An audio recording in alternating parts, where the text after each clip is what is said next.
Hola, hola, bienvenidos, espero que se encuentren muy bien. En este nuevo video vamos a hablar sobre la integral definida. Vamos a ver este tema con el objetivo de poder calcular áreas. Recordemos que ustedes se preguntarán, bueno, pero para encontrar áreas de figuras ya tenemos algunas fórmulas, como el área de un rectángulo, de un cuadrado, del círculo y de polinomios, en general de muchas figuras. Pero, por ejemplo, si queremos medir el área de un polígono, regular o irregular, lo que hacemos es subdividirlo en pequeños triángulos. Y como ya conocemos el área de un triángulo, entonces solamente calculamos cada una de esas áreas y las sumamos todas en total y ya tendríamos el área de nuestra figura. Pero este método es aplicable solamente a figuras planas que están limitadas por segmentos de recta. Pero ¿qué sucede si queremos medir el área de una figura limitada por curvas? Entonces tenemos que recurrir a otro método que es el que vamos a ver, y de ahí es de donde se desprende la integral definida. Por ejemplo, en esta figura que tenemos aquí, queremos encontrar el área de esta región R, así que vemos que está en la parte positiva del eje X, está delimitada por la función f de x, por la recta x igual a y también por la recta x igual a b. Notemos algo importante de esta función, de la gráfica de esta función, es que es una función continua y que está en un intervalo cerrado. Entonces, para poder calcular esta área de la región R, lo que vamos a hacer es que este intervalo cerrado de A a B lo vamos a dividir en n subintervalos que van a tener igual longitud, en n subintervalos más pequeños que van a tener la misma longitud, así como lo tengo en esta otra figura. La longitud de cada uno de estos intervalos más pequeños va a tener esta fórmula. Le vamos a denotar como delta x a la longitud de cada uno de estos intervalos pequeñitos, es decir, el intervalo de a x1, de x1 a x2, todos tienen la misma longitud, que va a ser delta x. Esa longitud va a ser igual a el valor de b menos a entre n. Ahora, por el teorema del valor extremo, sabemos que la función es continua en este intervalo cerrado de a a b, entonces el teorema nos dice que va a existir un número para cada, bueno, en este caso lo voy a hacer en general para a b. Va a existir un número que va a ser el mínimo absoluto de la función. En este caso, el mínimo absoluto de la función sería este de aquí, aparentemente. Como la función es continua en este intervalo, entonces también es continua en cada uno de estos intervalos en que hemos dividido el intervalo más grande de a b. Entonces, en cada uno de estos pedacitos vamos a aplicar también el teorema, es decir, que en este primer intervalo también cumple que tiene un mínimo absoluto, que sería este de aquí. Para este intervalo también aplicamos el teorema porque es continua, entonces también tiene un mínimo absoluto, que sería este punto de aquí. Y así lo podemos hacer para cada uno de estos subintervalos en el que hemos dividido al intervalo más grande donde está definida la función. Ese valor mínimo absoluto que va a existir en cada uno de estos intervalos le vamos a llamar c sub i. Entonces aquí lo tenemos, sea c sub i el mínimo absoluto del iésimo intervalo, o sea, de cada uno de ellos va a tener 1. Ahora vemos que a partir de este valor mínimo absoluto estamos formando rectángulos.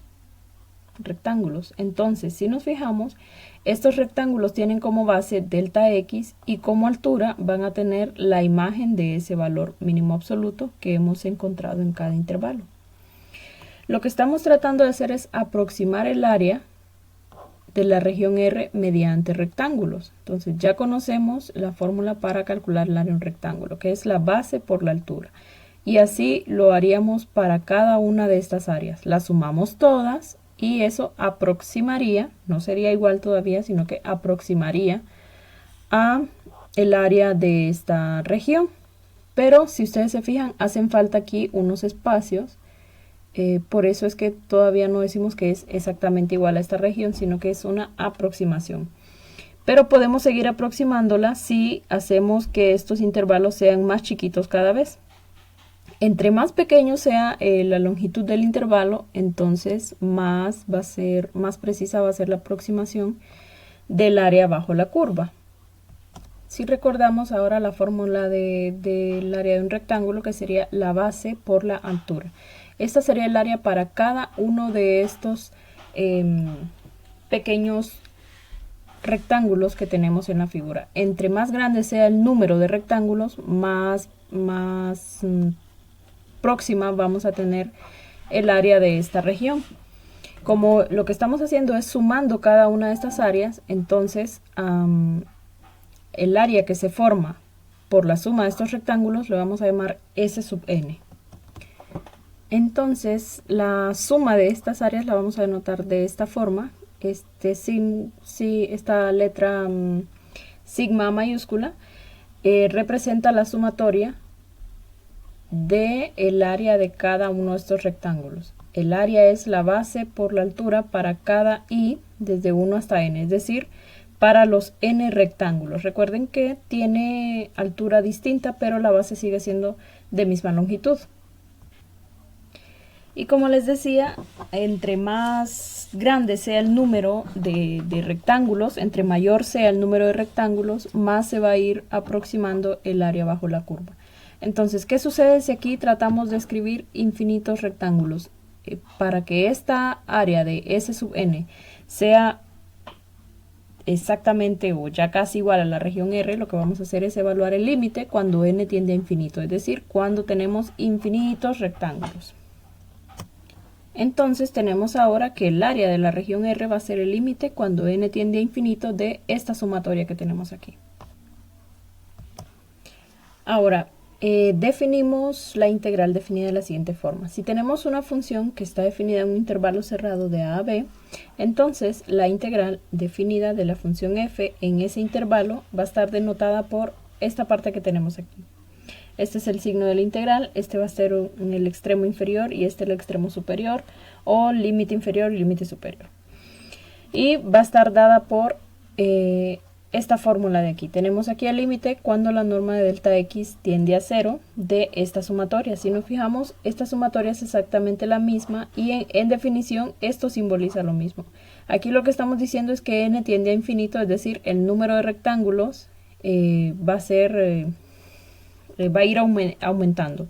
Y aquí lo que estamos diciendo es que la norma de delta x va a tender a 0, es decir, a mayor número de rectángulos, la longitud de la base va a ser más pequeña. Entonces, si tenemos infinitos rectángulos, es muy posible que el ancho o la base del rectángulo va a ir tendiendo a 0, que es lo que estamos diciendo aquí con este límite. Así que en teoría son exactamente lo mismo. Bueno, ahora para resolver este tipo de integrales, entonces vamos a aplicar este teorema que nos dice que si la función es continua en este intervalo cerrado de a b, y tenemos como f de mayúscula de x a una antiderivada de f de x. Aquí solamente vamos a utilizar una antiderivada, no vamos a utilizar la antiderivada más general. Entonces, la integral definida de a a b de f de x es igual a esa antiderivada evaluada en b y en a. Esta notación significa que vamos a evaluar la función f en b y le vamos a restar la misma función pero evaluada en a. ¿Qué propiedades cumple esta integral definida? Al igual que en las propiedades de la integral indefinida, para la multiplicación por una constante de la función, entonces igual cumple la propiedad de linealidad, que podemos extraer la constante, igual que con la suma y la resta, podemos separarla como suma o resta de dos integrales en caso de que tengamos aquí suma o resta de funciones. Los límites de integración siguen siendo los mismos. En este caso, si tenemos que a es mayor que b, entonces la integral de a a b de f de x va a ser igual a menos la integral de b a a. Es decir, si queremos intercambiar los límites de integración, entonces hay que multiplicar un menos a la integral. Si la integral la estamos evaluando en el mismo valor, es decir, de a, entonces va a ser 0. Recordemos que estos son los límites o los extremos de nuestro intervalo. Entonces, si lo estamos evaluando en un solo punto, el área obviamente va a ser 0. Viéndolo desde el punto de vista como si fuera un área. Si k es una constante, si nuestra función es constante, recordemos que podemos extraer la constante y solamente tendríamos la integral del diferencial de x, que sería x. Pero ese x, al sustituirlo, al evaluarlo en b y a, entonces nos quedaría b menos a.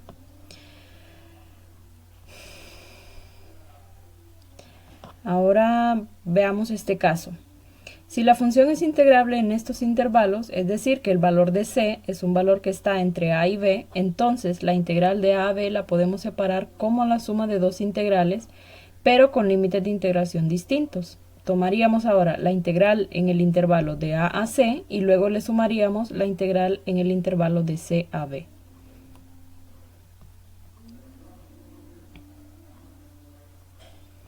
Lo mismo sería para este caso.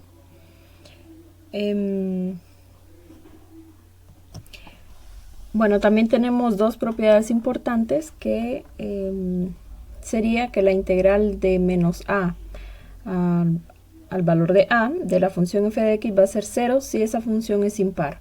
Algo similar ocurre, también hay una propiedad para la función par, que sería siempre en este intervalo de menos a de la función f de x sería dos veces la integral de menos a 0, o también puede ser dos veces la integral de 0 a en el caso de que la función sea par. Teniendo en cuenta ahora entonces la definición de la integral definida y también sus propiedades, vamos a hacer algunos ejercicios.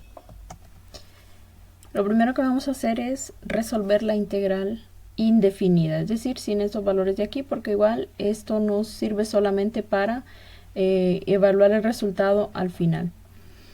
Bueno, como este polinomio es de grado 3 en el numerador y aquí tenemos un polinomio de grado 2, vamos a tratar de factorizar numerador y denominador como sea posible.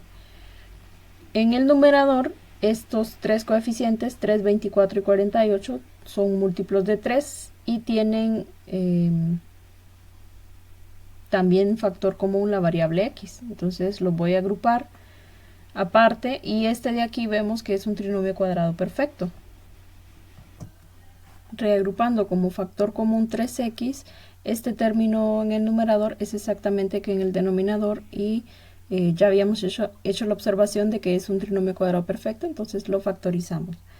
Ahora en el numerador, de pasar a tener 4 términos, 3 sumas, entonces pasamos a tener a una suma nada más. Entonces podemos separar esta integral como la suma de dos integrales, y también aquí recordemos que este denominador afecta a ambos miembros de la suma.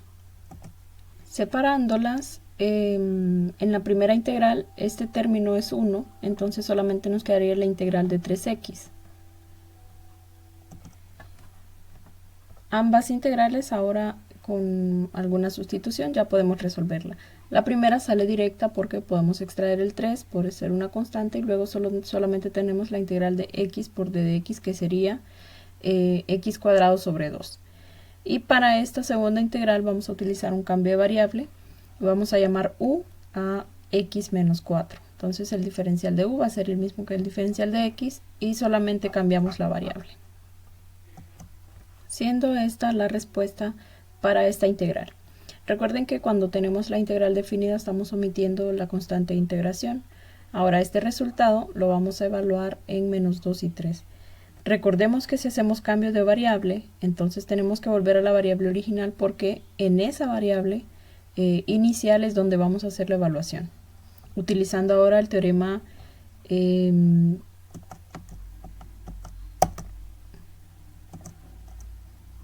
este teorema, entonces ya que tenemos la antiderivada, solamente vamos a evaluar la función en el límite inferior, en el superior, perdón, y le vamos a restar el del extremo inferior.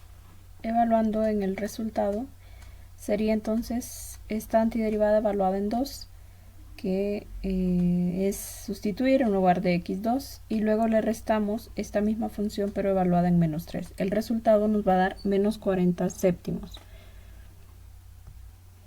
Para el ejemplo número 2 tenemos aquí la integral definida de 0 a 1 de x por 1 menos raíz de x, esto elevado al cuadrado. Lo primero que vamos a hacer es, igual que en el ejercicio anterior, tratar de resolver la integral indefinida y luego hacer la evaluación en los límites de integración del ejercicio. Voy a hacer el desarrollo aquí aparte. Lo primero que vamos a hacer es desarrollar aquí esta potencia, que es un producto notable, y luego aplicamos la propiedad distributiva para multiplicar este x con cada uno de estos términos. Cada una de estas podemos separarlas como una integral ya de manera individual y luego aplicar la fórmula para la integral de función polinómica. Este es el resultado para la integral indefinida. Entonces ahora solamente hay que evaluarla en 1 y luego restar esta función evaluada en 0. Al evaluarlo, entonces, el resultado nos da 1 sobre 30, que sería entonces el resultado de esta integral definida. Bueno, con esto concluimos los ejemplos para la integral definida. Yo agradezco mucho su atención. Si tienen alguna duda o sugerencia, me la pueden hacer.